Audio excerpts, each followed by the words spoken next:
ગુજરાતમાં લોકસભા બેઠક તેમજ વિધાનસભાની ખાલી બેઠકોની પેટા ચૂંટણીમાં વધુમાં વધુ મતદાન થાય તે માટે ચૂંટણી આયોગે નવતર અભિગમ અપનાવ્યો છે। રાજ્યના મુખ્ય નિર્વાચન અધિકારી પી ભારતીએ પત્રકાર પરિષદમાં મતદાન પ્રક્રિયાનો વિડીયો બનાવીને લિંકનું લોકાર્પણ કર્યું હતું।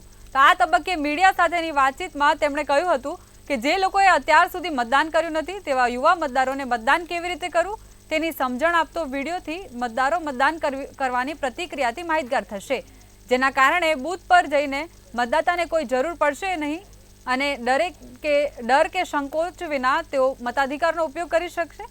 તે હેતુથી આ વ્યવસ્થા ઊભી કરવામાં આવી હોવાનો આ દાવો મુખ્ય નિર્વાચન અધિકારી પી ભારતી દ્વારા કરવામાં આવ્યો હતો।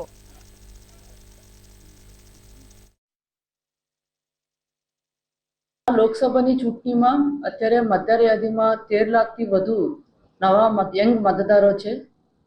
નેચરલી એ લોકોનું મતદાનની પ્રક્રિયાનું વાકેફ ના હોય અને સો દેટ એ લોકોનું મતદાનના પ્રક્રિયા વાકેફ કરવા માટે જીટીપીએલ અને વર્ચ્યુઅલ હાઇટ્સ બંનેની સહયોગથી એક ઇલેક્શન મેટાવર્સનું તૈયાર કરવામાં આવ્યું છે। એક વર્ચ્યુઅલ રિયાલિટીનું એક ફિલિંગ નવા મતદારોને આપશે।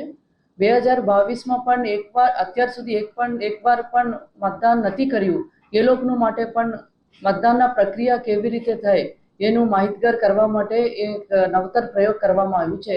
આપ સૌની માધ્યમથી તમામ નવા મતદારો અને એસ્પેશિયલી યંગ મતદારોની મારી અપીલ છે કે આપના વોટ્સઅપ મોબાઈલ પર એન્ડ્રોઈડ મોબાઈલ અથવા આપકા લેપટોપ ડેસ્કટોપ પરથી આ લિંક અમે શેર કરીએ છીએ, એનું આપ જોઈને ઇલેક્શનના પ્રોસેસનું આપણે જાણી શકશો।